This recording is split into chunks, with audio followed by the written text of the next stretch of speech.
ஏக இறைவனின் சாந்தியும் சமாதானமும் நம் அனைவரின் மீதும் உண்டாவதாக. எல்லா புகழும் இறைவன் ஒருவனுக்கே. நம்ம தொடர்ந்து நிலவரங்களை பார்த்துட்டு இருக்கோம். இப்போது வந்திருக்கக்கூடிய சில முக்கியமான தகவலை ஒரு தொகுப்பாக பார்க்கலாம். லெபனான்லேருந்து அனௌன்ஸ் பண்ணியிருக்காங்க. இப்போது இஸ்ரேல் தரப்புலேருந்தும் அனௌன்ஸ் பண்ணிட்டாங்க. ரெண்டு பேருமே என்ன பண்ணிட்டாங்க, கையெழுத்து போட்டு இப்போது போர் நிறுத்தத்தை அறிவிச்சிட்டாங்க. இன்னி 60 நாட்களுக்கு பார்த்தா அங்கே போர் இல்லை. லெபனானுக்கும் இஸ்ரேலுக்கும் மத்தியில் நம்ம கடந்த 2 வீடியோவாக இதை பற்றி தான் பேசிகிட்டு இருந்தோம். நிறுத்தம் வரப்போது கிட்டத்தட்ட உறுதியாகிடுச்சுன்றோம். இப்போ வந்து பார்த்திங்கன்னா கன்ஃபார்மும் பண்ணி கையெழுத்து போட்டே அறிவிச்சிட்டாங்க. இதை யார் அறிவிக்கிறாங்கன்னு பார்த்தா பிரான்ஸும் அமெரிக்காவும் சேர்ந்து அறிவிக்கிறாங்க. அறிவிக்கும் போதே என்ன சொல்கிறாங்கன்னு பார்த்தா, நாங்கள் லெபனானை அமெரிக்காட்டிருந்து காப்பாற்றியிருக்கோம் அப்படிங்கிறத அவங்க சொல்கிறாங்க. இதுதான் உண்மையான வார்த்தை. ஏன்னா வந்து இப்போது வந்து இஸ்ரேலுக்கு தான் தேவைப்படுது அங்கே யுத்த நிறுத்தம் வர வேண்டிய அவசியம் இருக்குது. ஏன்னா இன்னும் வந்து உள்ளக்குள்ளே கூட அவங்களால போக முடியல. அவங்க படைகளால் இஸ்ரேல் 60 நாளாக லெபனானுடைய எல்லையில் முயற்சி பண்ணிகிட்டே இருக்கிறாங்க. இருந்தாலும் அவங்களுடைய தரைப்படையை மீறி இவங்களால உள்ளே போக முடியாத நிலைமையில் இருக்காங்க. உள்ளே போக முடியாட்டினா பரவாயில்ல, அங்கேருந்து தொடர்ந்து வந்து பார்த்தா ஏவுகணை அட்டாக் வருதுன்னு நம்ம சொல்லிகிட்டே இருந்தோமா. அதில் லெபனான்லேருந்து வந்த அட்டாக்ல இஸ்ரேலில் பல பகுதி அழிஞ்சு வீணாக போய் கிடக்குது. அதனால அவர்களால் மீட்டெடுக்கவே முடியல. 10க்கு டெல் அவியூவை அடிப்போம்னு சொல்லியிருந்தாங்க. அதை தான் இந்த ஒரு வாரமும் வச்சு செஞ்சுருக்காங்க.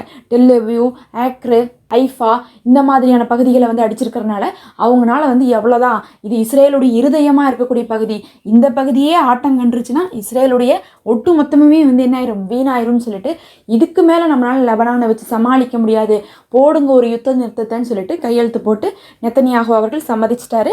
இன்றைக்கி வந்து சம்மதிச்சது மட்டும் இல்லாமல் நம்ம ஜெயிச்சிருக்கோம் அப்படிங்கிற மாதிரி என்ன பண்ணியிருக்காரு, நெத்தனியாகு பேட்டி கொடுத்துருக்காரு. அதை வேறு யாருமே கழுகி ஊற்ற தேவையில்லை. அவங்க சேனல்லையே அதையெல்லாம் சொல்லி அவங்களுடைய எல்லா நியூஸ் இதுலேயும் சரி, முக்கியமான ஆய்வாளர்களும் சரி, தப்பிச்சோம் புழைச்சோன்னு ஓடி வந்திருக்கோம், இந்த நேரத்தில் வந்து வெற்றி பெற்றோம்னு சொல்லிட்டு அறிவிக்கிறீங்களா? எந்த விதத்தில் நம்ம வெற்றி பெற்றோம்? காசாவில் ஏதாவது சாதிக்க முடிஞ்சா? நம்மளால் சாதிக்க முடியல. பிணைக்கேதிகளை மீட்கலாம் அப்படின்னீங்க, மீட்க முடிஞ்சா? மீட்க முடியல. வடக்கு காசாவில் கொண்டு போய் மக்களை அமர்த்தலான்னு சொன்னீங்க, அமர்த்த முடியுமா? இன்னித்த நிலைமைக்கு வடக்கு மக்களே வரமாட்டேன்னு சொல்லிட்டாங்க. 10க்கு நீங்கள் அவர்களே லிட்டானி நதி பகுதியிலேருந்து பின்னாடி போக வைப்போம்னு சொன்னீங்களே, போக வச்சிங்களான்னு சொல்லிட்டு நிறைய கேள்விகள்லாம் கேட்டுட்டு, ஃபஸ்ட்டு நீங்கள் உள்ளே போனீங்களா? உள்ளே போய் ஏதாவது செஞ்சீங்களா? எப்படி நீங்கள் சமாதானத்தை கொண்டு வந்தீங்க?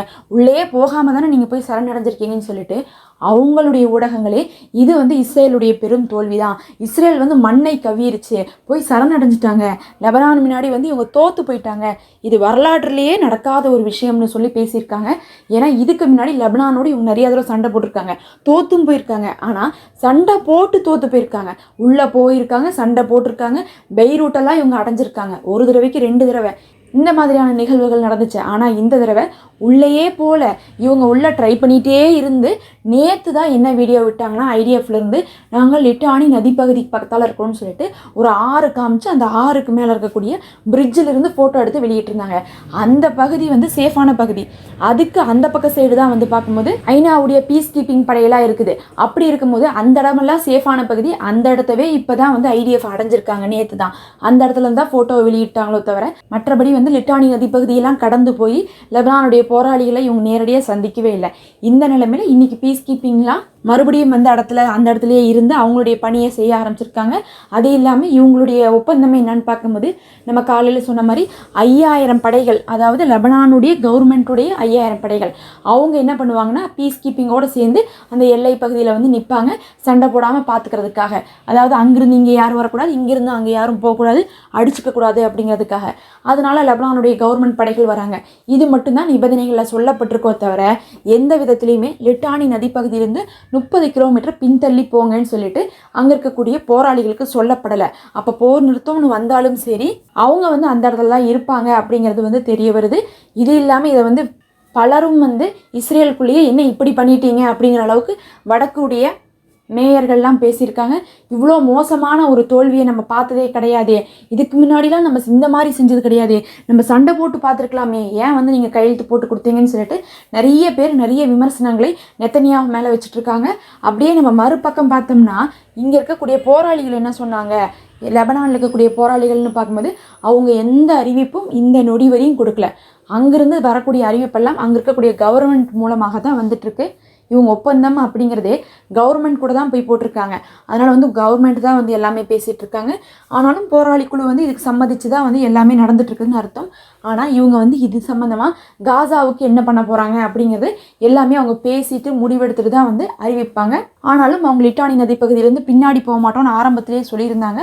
என்னதான் வந்து ஐநாவுடைய தீர்மானம் இருந்தாலும் சரி 2006லேயும் அவங்க போல இப்போ 2025 சமயத்துலேயும் சரி அவங்க அந்த பகுதியை விட்டெல்லாம் பின்னாடி போகிறதுக்காக வந்து லெபனானுடைய போராளி குழு தயாராகவே இல்லை. அதே நேரத்தில் ஏமன்லேருந்து என்ன அறிவிச்சிருக்காங்கன்னா, காசாவுக்கு சுதந்திரம் கிடைக்கிற வரையும் நாங்கள் வந்து என்ன பண்ண மாட்டோம், கைவிட மாட்டோம் அப்படிங்கிறதையும், நாங்கள் தொடர்ந்து அடிப்போம் அப்படிங்கிறத வந்து ஏமன் தரப்புலேருந்து சொல்லியிருக்காங்க. பயப்பட வேண்டாம், எல்லாரும் வந்து ஒன்றிணைந்து இருப்போம் அப்படின்னு இருக்காங்க.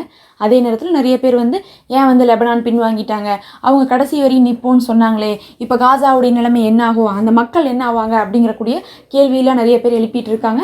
ஆனால் அவங்க ஏதாவது ஒரு பிளான் அதுக்கானது வச்சுருப்பாங்க. இன்னும் வந்து எதுவுமே அறிவிக்கல. காசாலேருந்து போராளி குழுவோ இல்லை ஏமனோ இல்லை வந்து ஈரானோ யாரும் எதுவும் அறிவிக்கல. ஏமன் சொல்லியிருக்காங்க நாங்கள் சப்போர்ட் பண்ணுவோம் கடைசி வரையும் அப்படிங்கிறதையும் வந்து அவங்க ஒரு தரப்பாக சொல்லியிருக்காங்க. ஆனால் எந்த ஒரு எதிர்பார்ப்பும் இல்லாமல் ஒரு வருஷமாக அவங்களும் சண்டை போட்டிருக்காங்க. அதனுடைய விளைவாகத்தான் இஸ்ரேலாலேயே சாதிக்க முடியாமல் என்ன பண்ணியிருக்காங்க, தோற்று போயிருக்காங்க. வரலாறு காணாத அளவுக்கு வந்து இறங்கி வரக்கூடிய நிலைமை இப்போது இஸ்ரேலுக்கு ஏற்பட்டிருக்கு. தொடர்ந்து இழப்புகளை வந்து நிறைய சந்திச்சிட்டாங்க. அதனால் உடனே வந்து நம்ம வந்து எதையும் முடிவு பண்ண முடியாது.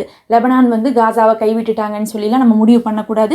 இத்தனை வருஷமாக அவங்களும் வந்து இத்தனை நாட்களாக சவுதி கூட வராத நிலைமையில், துருக்கிலாம் வராத நிலைமையில் இவர்கள்லாம் வந்து ஆதரவு கொடுத்துருக்காங்க.